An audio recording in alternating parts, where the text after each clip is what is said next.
हर साल हजारों फिल्म आती है, लेकिन उनमें से कुछ ऐसी फिल्म होती है जिनकी कहानी खत्म होने के बाद भी दिल में एक छाप छोड़ जाती है जो कभी मिटती नहीं है। दोस्तों, आज मैं बात करूंगा 2024 में रिलीज हुआ एक चाइनीज थ्रिलर मूवी ए प्लेचेट कॉल साइलेंस। इस कहानी में डोमेस्टिक वायलेंस, मैन बुलिंग, बच्चों का शोषण का मुद्दा और काफी सारे ट्विस्ट और टर्न्स सामने आती है। मूवी की कहानी की हर मोड़ पर एक नया ट्विस्ट छोड़ जाती है जो दिमाग को हिला देती है और जो तुम सोच ही नहीं सकते।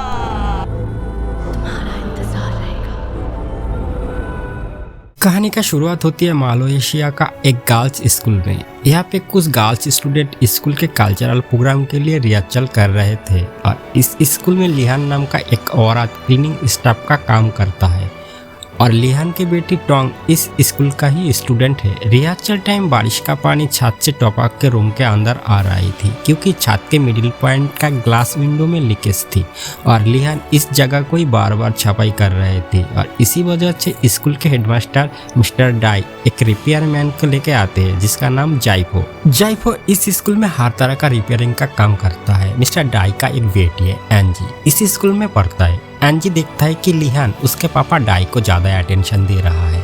वो ये देख के इससे बिल्कुल खुश नहीं होता। स्कूल छुट्टी के बाद लिहान अपने बेटी टोंग के लिए इंतजार कर रही थी, लेकिन ज़्यादा वक्त लेने के कारण वो परेशान होकर वो उसे ढूंढने लगता है क्योंकि उसके मन में हमेशा अपने बेटी के लिए एक डर बने रहता है। दिन देखता है कि एंजी और उसके कुछ फ्रेंड्स मिलकर टोंग को परेशान कर रहे हैं। सब मिलकर टोंग को दीवार में चिपकाने के बाद उसके सारा शरीर में ग्लू लगा दिया। टोंग बचपन से ही गूंगा है और एंजी का ग्रुप मेंबर टोंग को बात कराने के लिए फोर्स कर रही थी, बट वो सिर्फ रोने के सिवा और कुछ नहीं कर सकती थी। लाचार टोंग इस बात को बोलना पकड़ इस जुल्म को सहन कर रही है। स्कूल के कुछ गर्ल टोंग के इस हैरेसमेंट को देख लेती है, बट इसमें से कोई भी लड़की टोंग को हेल्प करने के लिए नहीं आया क्योंकि स्कूल के हर लड़की एंजी से बहुत ज़्यादा डरता था। एंजी का पापा स्कूल का हेडमास्टर था, इसीलिए वो सबके ऊपर अपने मनमर्जियों का फायदा तोड़ता है। इवन स्कूल के सिक्योरिटी गार्ड भी उससे डरते हैं।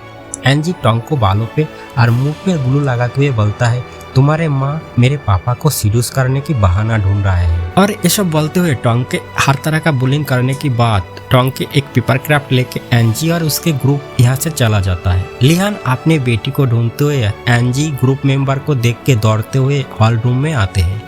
अपने बेटी का इस हालत में देख के वो खुद को बेटी के साथ आंख नहीं मिला पाई। मन ही मन अंदर इतना रो रही थी। टोंग के पूरे शरीर पर इतना चिपचिपा पदार्थ लगा था कि वो दीवार के साथ पूरी तरह से चिपक गया था। सिर के बाल काट के उसे दीवार से छुड़ाता है। हाथों पैर का बांध खुल के उसे बाहों में लेके लिहान सिर्फ रो रही थी। स्कूल छुट्टी के बाद रात में एंजी के ग्रुप में से 3 लड़की एक अबैंडन्ड बिल्डिंग में आते हैं। फिर एंजी को कॉल करके वहाँ पे बुलाते हैं, लेकिन एंजी बोलते हैं उसे बुखार हुआ है इसलिए वो यहाँ पे नहीं आ पाएगी। उन तीनों तब यहाँ पे एंजॉय कर रही थी, बट तब एक लड़की दिखता है अंदर ही में कोई उसे फॉलो कर रही है। वो देखने के लिए सामने की तरफ जाती है। काफी टाइम के बाद वो दोनों लड़की देखता है कि उसके फ्रेंड में से एक वापस नहीं आया। फिर वो दोनों अपने फ्रेंड को ढूंढने लगते हैं और उससे उसका डेड बॉडी मिलती है।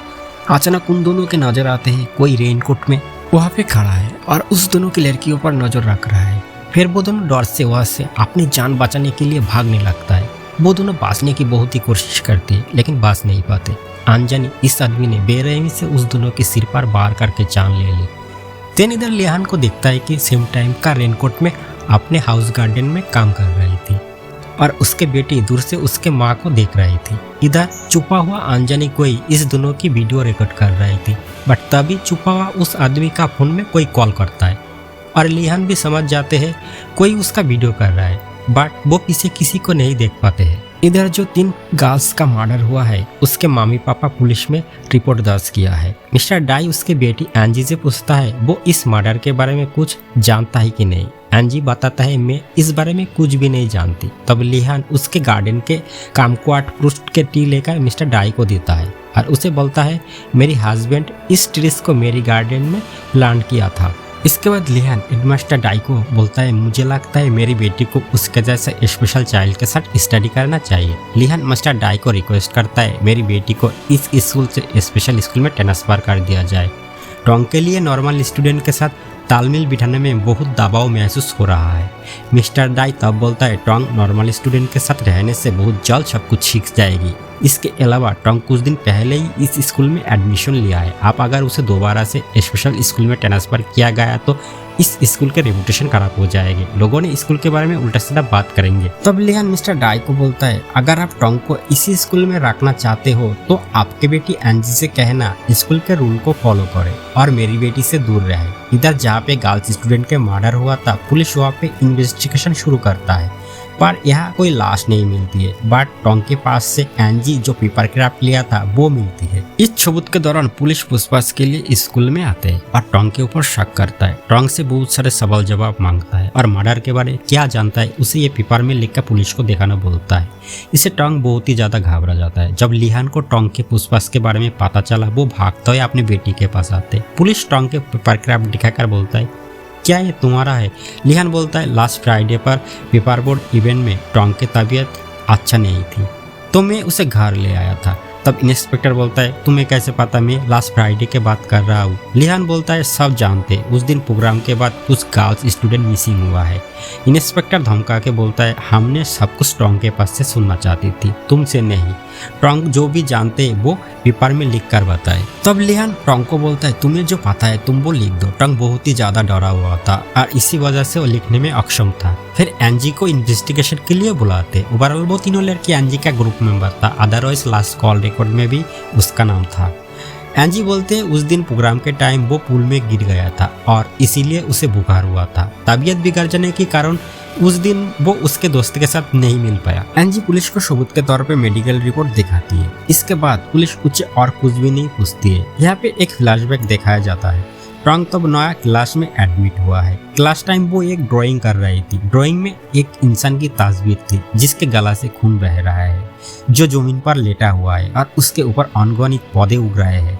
इस ड्राइंग के देखकर समझ सकता है कि टोंग के अंदर कितना दर्द और कितना डर छिपा हुआ है। टोंग इस ड्राइंग को काट के एक पेपर क्राफ्ट बनाया था। स्कूल में वो 3 गर्ल्स स्टूडेंट का पेरेंट उसके क्लासमेट से पूछताछ करता है क्या इन लोगों को उसके बेटी के बारे में कुछ पता है, वो कहाँ गया है।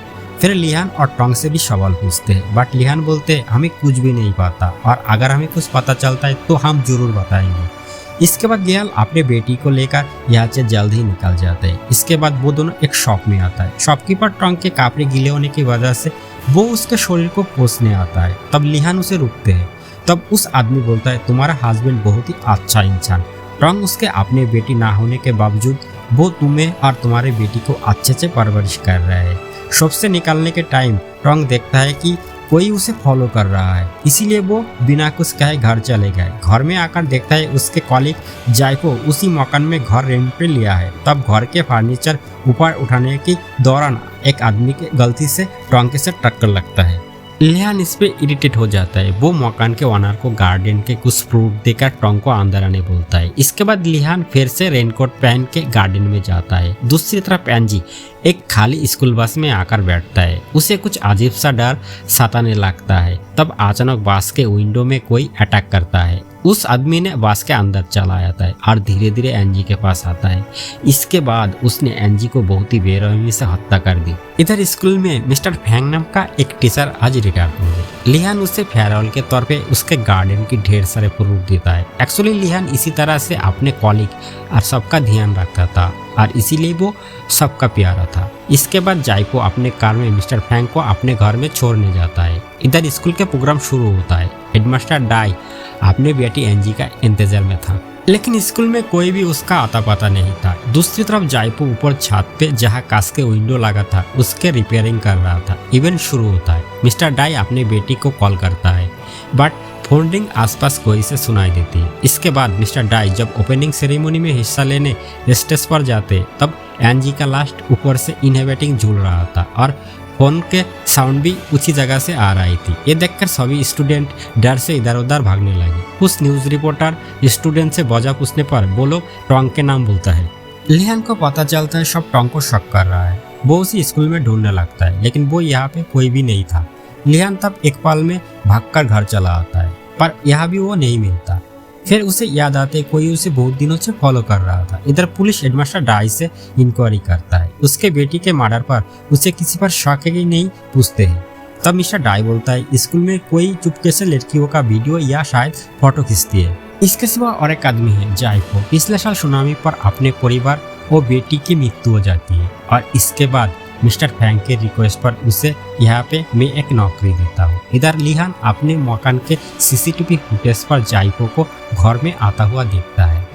तभी उसकी नजर टोंग की घोड़ी पर पड़ी जो जमीन पर गिरा हुई थी और उसके शीशे पर खून लगा था। अजीब सा ख्याल उसे सताने लगता है। उसे समझ आ जाते टोंग के साथ बहुत बुरा कुछ हुआ है। शायद जाइको टोंग को किडनैप किया है, इसीलिए वो जाइको के कमरा में जाकर चेक करना चाहता था।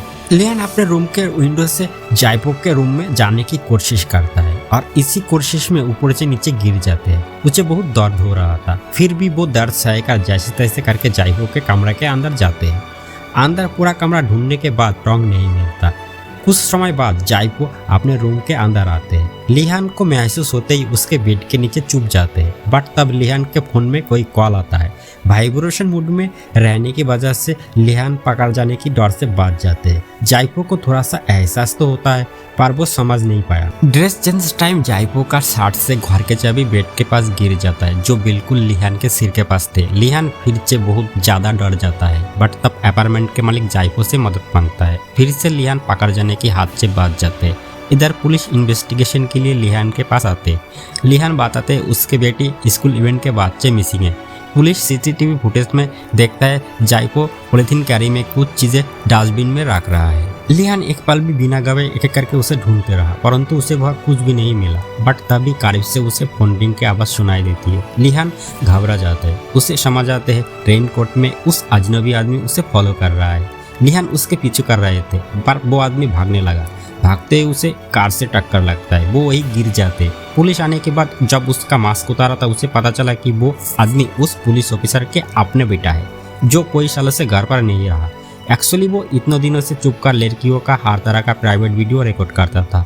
इस तरह का आदत के कारण उसके पिता उसे अक्सर मारते थे, बट फिर भी पुलिस ऑफिसर अपने बेटा को सुधार नहीं पाया। पुलिस को उसके कैमरा से ढेर सारे वीडियो फुटेज मिलती है और यहाँ पे वो लोग देखता है जाइको टोंग से जबरदस्ती कर रहा है, उसे कोई लेकर जाने की कोशिश कर रहा है। लिहान उस लड़का से पूछती है क्यों वो पुलिस को कॉल नहीं किया जब वो देख रहा है कि टोंग को किडनैप कर रहा है, क्यों वो टोंग को नहीं बचाया। तब वो लड़का बोलता है क्योंकि मैं आपको बचाना चाहता था। ये बात सुनकर उसका दिल डर से धक धक करने लगता है और इस बात पे उसके पापा भी सुन लेती है।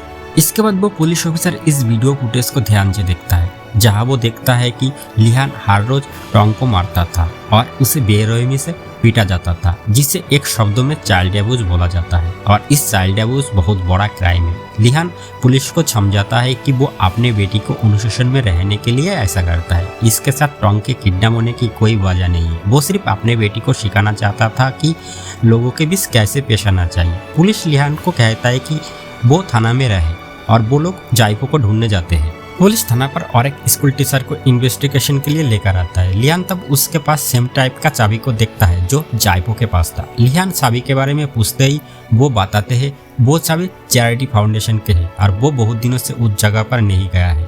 लिहान को शौक होता है शायद जाइको टोंग को उधर ही छुपा के रखा है, इसीलिए वो चाबी लेकर थाना से भागकर चैरिटी हाउस जाता है। दूसरी तरफ जाइको अपनी कार में मिस जू को लेकर चैरिटी फाउंडेशन जा रहा था। जू को तब कार में मिस्टर फैंग के एक किताब नजर आता है। जू तब बोलता है मिस्टर फैंग एक नेक इंसान है, वो अपने जिंदगी में बहुत लोगों को मदद किया, उन्हें धर्म के रास्ता पर लाया है, वो एक अच्छा और बहादुर इंसान है। जाइको चुपचाप सुनते। रास्ता पर पुलिस देखकर वो कार को बैक टान लेते हैं। कोई आदमी फोन करके मिस जू को बोलता है जाइको क्रिमिनल है, पुलिस उसे ढूंढ रहा है। नेटवर्क सिग्नल वीक होने के कारण उसे पूरी बात सुनाई नहीं देता, इसीलिए वो रेडियो ऑन करता है। उस बात को सुनकर जू बहुत ही ज्यादा डर जाता है। फिर वो जाइको को बोलता है मैं इसे नहीं मानता, तुम बहुत ही अच्छा इंसान हो। लेकिन जाइको इसके बात पर ध्यान नहीं देता। इधर पुलिस लिहान के अपार्टमेंट में आता है इन्वेस्टिगेशन के लिए, क्योंकि उसके नज़र में लिहान भी उतने ही गुनहगार है। अपने ऊपर बेटी पर चाइल्ड अब्यूज का इंजाम उसके सिर पर लगाए। पुलिस को अपार्टमेंट पे एक फोन मिलता है, उस फोन से लिहान को कॉल करता है। लिहान सोचते उसे टोंग फोन किया है। वो कॉल रिसीव करता है लेकिन जवाब नहीं देता। पुलिस को थोड़ा सा शॉक होता है, इसीलिए वो दूसरी पुलिस ऑफिसर को लिहान के हस्बैंड के पता ढूंढने बोलता है। इधर लिहान चैरिटी फाउंडेशन पहुंच जाता है। वहाँ उसे 3 लड़कियों का सारे हुए डेड बॉडी मिलती है। ये सब देखकर उसकी आंखों से आंसू बहने लगे। आसपास हर जगह टोंग को ढूंढने लगे और प्रे करते रहे ऐसा हो कि टोंग इसके जैसे स्थिति में ना मिले। दूसरी तरफ जाइपो एक सेफ हाउस में आता है और अपनी बेटी हेजुन को याद करता है। हेजुन मानसिक रूप से थोड़ा बीमार था। टोंग और हेजुन आसी दोस्त थे। वो दोनों मानो अपने आप को अधूरे महसूस करते थे। एक दूसरे के साथ दोस्ती करके अपनी कमियों को पूरा किया और एक अच्छा दोस्त बने। हेजुन अपने बर्थडे पर अपने पापा जाइपो से एक केक मांगा था। वो अपनी बेटी की विश पूरी करेगा, ऐसा उसने प्रॉमिस किया था।